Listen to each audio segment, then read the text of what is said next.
Okay students, let's start with another chapter of chemistry, metals and non-metals. So in non-metals, if we talk about the introduction part, what are metals and what are non-metals, ठीक है. तो एक जो point है, हमने electronic point of view से metal को study किया है कि ऐसे एटम्स जिनके आउटर मोस्ट में 1, 2 और 3 इलेक्ट्रॉन होते हैं और वो उनको लूज करके +1, +2 और +3 है ना, ये वैलेंसी गेन करते हैं. That atoms are considered as good metals. जैसे सोडियम है, मैग्नीशियम है, ठीक है, कैल्शियम है, एल्यूमिनियम है, जिंक है, डी ब्लॉक की जो मेटल्स होती है वो. So electronic point of view से ऐसा होता है कि आउटर मोस्ट ऑर्बिट में अगर 1, 2 और 3 इलेक्ट्रॉन है तो मेटल, और 5, 6, 7 है जिनमें 5 है ना, आउटर मोस्ट में 5, 6, 7 है, तो उनको 1, 2 और 3 इलेक्ट्रॉन गेन करने के बाद इलेक्ट्रोनेगेटिविटी के बाद ऑक्टेट कंप्लीट हो जाएगा. तो स्टेबिलिटी के लिए ये 1, ये -2 और ये -3. In this way, they will complete their outermost orbit with 8 electron and octet is stable. That means stable configuration achieved. है ना. एक तो ये डेफिनेशन होगी, लेकिन यहाँ पर हम जो स्टडी करेंगे वो करेंगे physical and chemical properties of metals. ठीक है. एक तो ये है कि कैसे आप फिजिकल प्रॉपर्टीज का मतलब क्या होता है, आउटर जो विजिबल हमको कैरेक्टर्स नजर आ रहे हैं, प्रॉपर्टीज नजर आ रही है, दैट आर फिजिकल प्रॉपर्टीज. और अगर मेटल को किसी केमिकल से रिएक्शन करवाते हैं, है ना, कोई गैस, लिक्विड या सॉलिड से रिएक्शन करवाते हैं, तो जो प्रोडक्ट बन के आता है दैट इज केमिकल प्रॉपर्टीज. ठीक है. तो कुछ प्रॉपर्टीज जैसे फिजिकल प्रॉपर्टीज की हम बात करते हैं, तो फिजिकल प्रॉपर्टीज में हमने बहुत सारी प्रॉपर्टीज अर्लियर क्लासेस में की हुई है. जैसे अगर आप बात करो कि मेटल्स हैव लस्टर. ठीक है. तो लस्टर मतलब क्या होता है, शाइनिंग सरफेस. ये एक मेटल का प्रॉपर्टी है कि metal has shining surface, so we can identify this is a good metal. ठीक है. यहाँ पर जो मेटल की प्रॉपर्टी हम स्टडी कर रहे हैं उसके पैरेलल उसका एक एक्सेप्शन हमको इम्पोर्टेंट है, क्योंकि उस पर क्वेश्चन आ जाता है. यहाँ ये है फिजिकल प्रॉपर्टीज ऑफ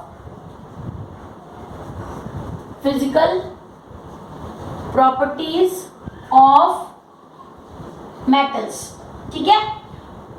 तो उसमें हम पहले पढ़ रहे हैं लस्टर मतलब metal has shining surface. Okay. Then अगर ये मेटल की शाइनिंग सरफेस होती है तो यहाँ पर इसका एक एक्सेप्शन है. हम एक्सेप्शन याद करते हैं, आयोडीन.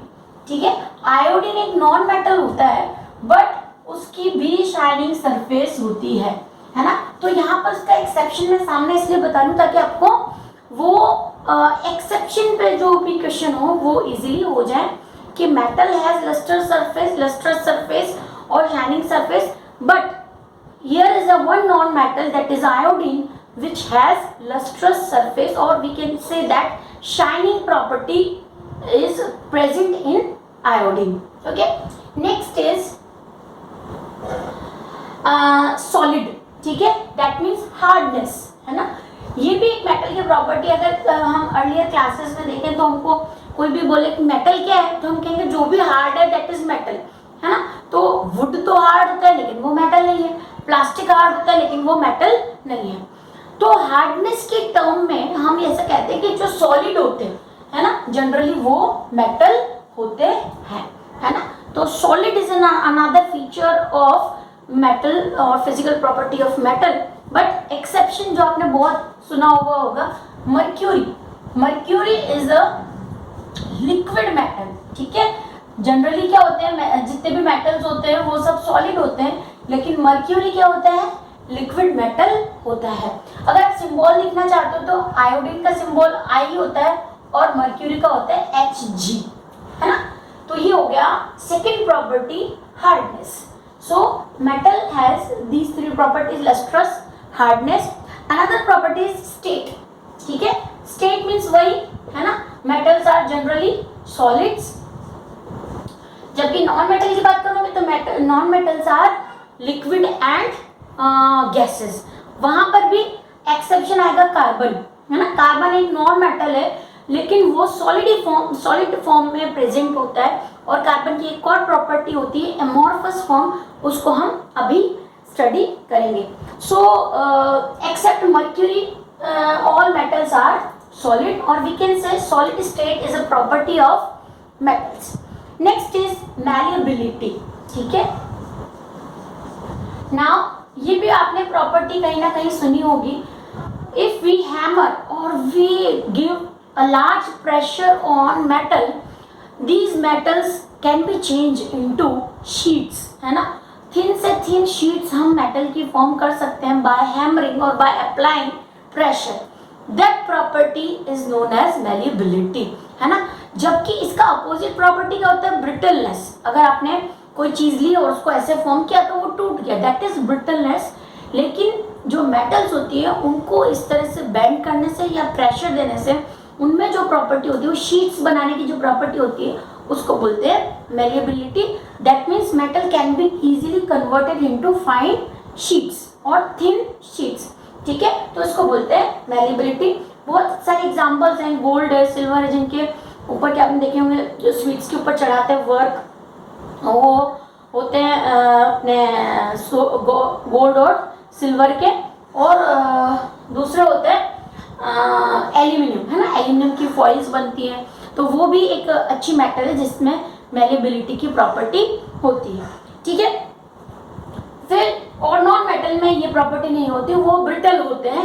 मींस अगर उनको बेंड करते हैं, प्रेशर अप्लाई करते हैं तो वो ब्रेक हो जाते हैं. हम कंपैरिजन इसलिए करें कि अलग से कोई फिजिकल प्रॉपर्टी नॉन मेटल की करने की रिक्वायरमेंट नहीं है, हम कंपैरिजन से ही इनको स्टडी कर सकते हैं.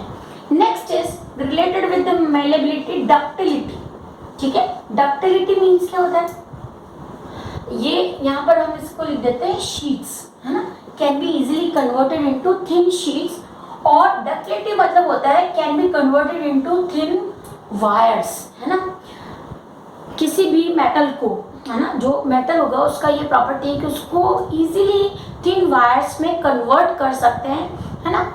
बहुत थिन वायर्स में, जैसे कॉपर है, एल्यूमिनियम है, सिल्वर है ना. तो ये जो प्रॉपर्टी होती है जिसमें मेटल को वायर्स में कन्वर्ट करते हैं, that is known as ductility. Next is conductor of heat and electricity. ठीक है, या हीट एंड इलेक्ट्रिक कंडक्टर. अब ये भी एक वेल नोन प्रॉपर्टी आपको पता है कि जो अच्छे मेटल्स होती है वो इलेक्ट्रिसिटी कंडक्ट कर सकती हैं और हीट की भी गुड कंडक्टर होती है. जिसके दो एग्जांपल बुक में दिए हुए हैं कि अगर आप वायर को यहाँ से गर्म करते हो तो वो यहाँ पर बहुत जल्दी गर्म हो जाता है, दूसरे एंड पे गर्म हो जाता है. That explains the property of heat transmission in metal. That means they are good conductor of they easily conduct amount of heat from one end to another end. ठीक है, तो ये हो गया conductor of heat. Conductor of electricity हमको पता है कि जितनी भी मेटल्स होती है, जैसे कॉपर, हम सिल्वर है, कॉपर है, एल्यूमिनियम है, आयरन है, ये सारी जो चीज़ें हैं अगर इलेक्ट्रिक अप्लायंसेस में यूज़ करते हैं, क्यों, क्योंकि वो गुड कंडक्टर ऑफ इलेक्ट्रिसिटी होते हैं. इसमें कॉपर का सबसे इम्पोर्टेंट नेम होता है. फिर एक एग्जांपल दिया हुआ है बुक में कि अगर हम सर्किट बनाते हैं और वहाँ पर एक जो एंड है उसमें हम कोई मेटल लगाते हैं और उसकी जगह फिर वुड लगाते हैं तो सर्किट कंप्लीट नहीं होता और बल्ब जो है वो ग्लो नहीं होगा. मेटल लगाएंगे तो बल्ब ग्लो होगा. So this property is related with electric heat and electric conductor. That means metals are good conductor of heat and electricity. Another property which is related with the property of metals, metal particles, है ना.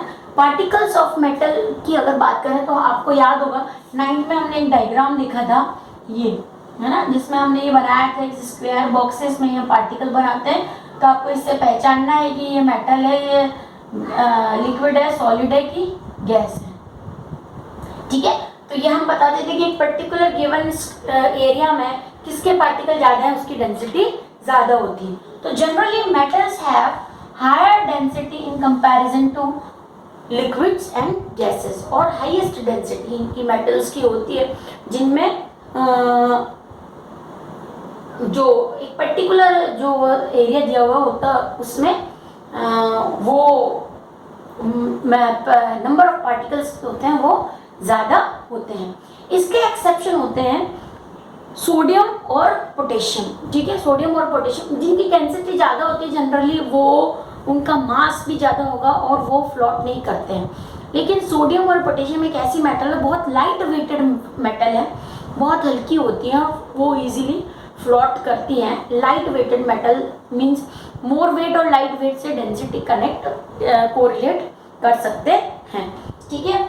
ये हो गया density 7 points. ये points आपको लिख लेने हैं, इनकी डिटेल्स आप बहुत इजीली लिख सकते हो। बुक में ऐसे पॉइंट्स नहीं है, तो वो पॉइंट्स मैं इसीलिए यहाँ पर लिख रही हूँ ताकि आप इन सारी प्रॉपर्टीज को कंक्लूड कर सको फिजिकल प्रॉपर्टीज ऑफ मेटल में, ठीक है। एग्जाम में जनरली पूछते नहीं है क्योंकि इसमें और भी बहुत सारी इंपॉर्टेंट चीज़ें हैं पूछने की। तो ये पूछेंगे कि गिव एनी 2 और 3 properties of, give any 4 properties physical properties of metal, कोई 1 मार्क की क्वेश्चन में आ सकता है। 7 प्रॉपर्टीज हमने डिस्कस की। नेक्स्ट प्रॉपर्टी 8 नंबर है, 8 है high melting and boiling point, ठीक है। High melting and boiling point, ठीक है। High melting and boiling point का ऑब्वियसली सॉलिड है, जो पार्टिकल्स हैं वो बहुत पास है ना, और जो तो इनके जो जैसे सॉलिड है तो वो मेल्ट होगी, मेल्ट होने के बाद फिर उनका वेपर स्टेट होगा किसी मेटल का, तो वो बहुत ज़्यादा केल्विन्स में होता है, 1000, 5000, 8000 इतना मेल्टिंग पॉइंट होता है आयरन का। तो हम इजीली पहचान सकते हैं कि इनके मेल्टिंग और बॉइलिंग पॉइंट बहुत ज़्यादा हाई होते हैं, ठीक है। Then another property is sonorous, ठीक है, सोनोरस। अब ये भी आपको पता होगा, जब भी हम किसी मेटल को स्ट्राइक करते हैं, है ना, तो उन मेटल में जो एक साउंड आती है, that property is known as sonorous, ठीक है। तो वहाँ पर ये रिलेटेड है, सोनो जो वर्ड होता है जैसे अल्ट्रासोनिक, तो वहाँ से ये वर्ड आया है। तो सोनोरस मतलब होता है when striking any metal it gives sound, जबकि नॉन मेटल में ऐसी कोई प्रॉपर्टी नहीं होती है। तो ये भी एक प्रॉपर्टी है कि metals are sonorous. So in this way these various physical properties are present in metal, जिसकी एक्सेप्शन भी इम्पॉर्टेंट है कि जैसे आयोडीन लस्टर सरफेस का होता है, मेटल जो होती है लिक्विड मेटल्स जो होती है वो मर्क्यूरी जो है वो लिक्विड मेटल होती है, दूसरी जो मेटल्स होती है वो जनरली सॉलिड होती है, ठीक है। जनरली मतलब मोस्टली मेटल जो है वो सॉलिड ही है, एक्सेप्शन इसका मर्क्यूरी है। अब ये हम बहुत टाइम तक जो है वो पढ़ते हुए आए हैं, लेकिन फिर भी इसमें कई बार क्वेश्चन आ जाता है। अब मैं आपसे बात कर रही थी, कार्बन एक ऐसा नॉन मेटल है, कार्बन इसकी एक स्पेसिफिक प्रॉपर्टी है जिस पर 1 मार्क का कोई फिल इन द ब्लैंक्स या क्वेश्चन पूछ सकते हैं। कार्बन एक ऐसा नॉन मेटल है जिसके आउटर मोस्ट में 4 इलेक्ट्रॉन्स हैं और ये नॉन मेटल है, ठीक है। लेकिन कार्बन में एक ऐसी प्रॉपर्टी है कोवलेंट बॉन्ड फॉर्म करने की, जिसकी वजह से वो एक ही मतलब बहुत सारी डिफरेंट फॉर्म्स में रह सकता है। जैसे कार्बन की 2 अलग अलग फॉर्म है, जिसमें एक है डायमंड और दूसरा है ग्रेफाइट, ठीक है, diamond and graphite, 2 different forms of carbon. अब दोनों में देखो कि कार्बन जो है, जो डायमंड है वो द हार्डेस्ट मटेरियल फाउंड है ना, ये आपने सुना होगा, डायमंड जो है वो डायमंड सबसे हार्ड मटेरियल है, और ग्रेफाइट है वो एक सॉफ्ट मटेरियल है। दोनों में कार्बन प्रेजेंट होता है, सिर्फ बॉन्डिंग में फर्क होता है, जो आपको हायर स्टैंडर्ड में जब जाओगे तो पता चलेगा कि कार्बन में कार्बन जो होते हैं उनमें बॉन्ड होता है, डायमंड में अलग टाइप की बॉन्डिंग होती है, ग्रेफाइट में अलग टाइप की बॉन्डिंग होती है, और डायमंड में कार्बन के अलावा कुछ है ही नहीं, है ना, अगर होगा तो वो इम्प्योरिटी है। दोनों ही कार्बन के बने हुए हैं, लेकिन दोनों के फिजिकल प्रॉपर्टीज में कितना ज़्यादा चेंज है। तो ऐसे एलिमेंट्स, है ना, सो these type of element which have different physical properties and same chemical properties exist in different states, है ना। तो ये अलग अलग फिजिकल स्टेट हो गई, इतना हार्ड है और ये सॉफ्ट है। ग्रेफाइट तो बहुत सॉफ्ट होता है। तो this type of property is known as amorphous, ठीक है, एमोर्फस फॉर्म ऑफ कार्बन। तो ये एक प्रॉपर्टी वर्ड इंपॉर्टेंट है, बुक में दिया हुआ है। Carbon exist in different forms where these forms have different physical property. अब दोनों में है तो कार्बन ही, इसलिए केमिकल प्रॉपर्टीज इनकी सेम होती है, फिजिकल प्रॉपर्टीज इनकी डिफरेंट होती है। सो among all metals carbon exist इन एमोर्फस फॉर्म। ये एक इम्पॉर्टेंट है और फिलिंग द ब्लैंक्स के लिए भी कई बार पूछ सकते हैं कि एमोर्फस क्या होता है, ये प्रॉपर्टी क्या होती है। ये वर्ड जो है वो कार्बन एंड इट्स कंपाउंड वाले चैप्टर में भी आएगा कि कार्बन जो है एक से ज़्यादा फॉर्म में एग्जिस्ट करता है। और अभी बहुत ज़्यादा डेवलपमेंट कार्बन पे हुए हैं, तो और भी ज़्यादा इस पर रिसर्च हुई। तो फुलरीन्स करके एक प्रोडक्ट है जिसमें कार्बन जो है 60 कार्बन के साथ बॉन्डिंग में अटैच होता है, तो वो भी इसका ही एक एमोर्फस फॉर्म होता है, ठीक है। तो this is the quick review of the physical properties of metal which is important and we also compare the properties of metals and non metals. हमने दोनों की प्रॉपर्टीज भी कंपेयर कर दी। कभी भी एग्जाम में डिफरेंस नहीं आएगा कि give difference between metal and non metal, ऐसा कोई क्वेश्चन नहीं है, क्योंकि ये जो चैप्टर है मेटल एंड नॉन मेटल, इसमें से 4 मार्क्स का क्वेश्चन यानी जो सेक्शन डी होता है वो हम एजम्पशन करते हैं कि इसमें से सेक्शन डी पूछते हैं, है ना। तो 4 मार्क्स के क्वेश्चन के लिए इम्पॉर्टेंट है कि ये चैप्टर हम जो है कर रहे हैं उसके शॉर्ट क्वेश्चन की जगह हम लेंथी क्वेश्चन कौन कौन से इम्पॉर्टेंट है वो करेंगे, ठीक है। तो इसमें यही है, पहला जो सेक्शन है वो है physical properties of metal and non metal, जिनका कंपैरिजन किया है। एग्जाम्पल ज़्यादा इंपॉर्टेंट है, जो एक्सेप्शंस दिए हुए वो ज़्यादा इंपॉर्टेंट है, जिनमें क्वेश्चन शॉर्ट क्वेश्चंस पूछते हैं। टोटल मिला के 6 मार्क्स का चैप्टर है, इसमें से 4 मार्क्स का एक जो है लेंथी क्वेश्चन होता है, 2 मार्क्स के 1 मार्क्स के 2 मार्क्स के जो होते हैं वो शॉर्ट क्वेश्चन होते हैं, जो ए बी सेक्शन में से हो सकते हैं, ठीक है। तो यहाँ पर ये हो गया introduction of metal and non metal. Next section आएगा chemical properties of metals and non metals.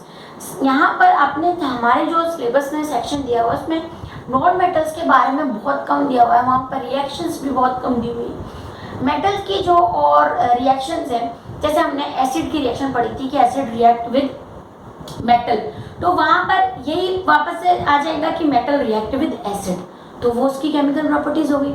फिर मेटल ऑक्सीजन से कैसे रिएक्शन करते हैं, मेटल वाटर से कैसे रिएक्शन करता है ना। तो ये रिएक्शंस होती हैं केमिकल प्रॉपर्टीज ऑफ मेटल, जिसमें हम डिफरेंट मेटल्स को डिफरेंट कंपोनेंट से रिएक्ट करवा के जो कंपाउंड बनते हैं उनको स्टडी करते हैं, ठीक है। वैसे ही नॉन मेटल का भी साथ में कंपैरिजन दिया हुआ है, अलग से chemical properties of non metal इसमें नहीं दिया हुआ है। कि अगर हम ऐसा देखते हैं कि जो मेटल होती है वो एसिड से रिएक्शन करते हैं, लेकिन नॉन मेटल एसिड से रिएक्शन नहीं करते हैं, है ना। फिर मेटल और नॉन मेटल जो है वो दोनों ऑक्सीजन से रिएक्शन करते हैं, ये इंपॉर्टेंट है ऑक्सीजन से रिएक्शन। वो हम कंपैरिजन से ही केमिकल प्रॉपर्टीज स्टडी करेंगे कि दोनों का कंपैरिजन, मतलब मेटल ऐसे करता है नॉन मेटल ऐसे करता है, तो वो इजी हो जाएगा, ठीक है। फिर नेक्स्ट पॉइंट में जो भी हम मार्क करने, जैसे बुक में एक चीज़ और मार्क करनी है आपको कि अंडरलाइन कर लेनी कि सारी मेटल जो होती है वो बहुत सॉलिड होती हैं, जिनके मेल्टिंग पॉइंट और बॉइलिंग पॉइंट बहुत ज़्यादा होते हैं। लेकिन 2 ऐसी मेटल है, नेक्स्ट पेज पे दिया हुआ है, सीजियम और जर्मेनियम, है ना। ये जो मेटल है सीजियम यानी Ce और जर्मेनियम मतलब Ge, है ना। ये दोनों जो मेटल होती है मेटल ही है, इनके मेल्टिंग पॉइंट बहुत कम होते हैं और इतने कम होते हैं कि अगर आप इनको हाथ में रखोगे तो भी ये मेल्ट हो जाएंगे। तो बुक में दिया हुआ है कि 2 ऐसी मेटल हैं जिस पे आपको अंडरलाइन कर देनी है, क्योंकि मैंने आपको बोला है कि जो स्पेसिफिक मेटल दी हुई है जिनके एग्जाम्पल्स दिए हुए हैं उन पे बहुत क्वेश्चन आते हैं। तो 2 मेटल है सीजियम एंड जर्मेनियम, ऐसे तो बहुत सारी हो सकती है लेकिन हमारी बुक में 2 ही एग्जाम्पल दिए हुए हैं, caesium and germanium which are of very low melting point. इनके जो मेल्टिंग पॉइंट होते हैं वो बहुत कम होते हैं, इवन उनको पाम पे रखने से वो मेल्ट हो जाती हैं, ठीक है। अदरवाइज बहुत सारे इनके जो मेल्टिंग पॉइंट और बॉइलिंग पॉइंट होते हैं वो बहुत ज़्यादा हाई होते हैं, ठीक है। So we have done with this today and physical properties of metal and non metal. Next step पे हम chemical properties of metals study करेंगे। अगेन बार बार मैं आपसे कहती हूँ, बुक में जहाँ मैं जो पॉइंट्स बता रही हूँ वो आप अंडरलाइन करते रहो, जिस टाइप से मैंने लिखा है वैसे ही बुक में लिख लो, कोई अलग से नोट्स नहीं बना रहे हो तो एटलीस्ट एक बार आप बुक पढ़ोगे तो आपको सारे पॉइंट्स क्लियर हो जाएंगे। क्योंकि केमिस्ट्री में यहाँ पर जैसे बायोलॉजी में तो लैंग्वेज में थोड़ा प्रॉब्लम है, वहाँ पर लैंग्वेज ईजी नहीं दिया हुआ है। केमिस्ट्री में कोई भी चीज़ सीक्वेंस से नहीं दी हुई है ना, ऑर्डर में नहीं दी हुई है कि हमको लर्न करने में ईजी रहे। तो पॉइंट वाइज और ऑर्डर में केमिस्ट्री को कर लेना है, लैंग्वेज ईजी होती है। रिएक्शन पे इम्पोर्टेंस ज़्यादा देनी है क्योंकि केमिस्ट्री में रिएक्शन के ही मार्क्स होते हैं। तो कौन कौन सी रिएक्शन कैसे करनी है वो हम नेक्स्ट सेक्शन में करेंगे। Okay, thank you.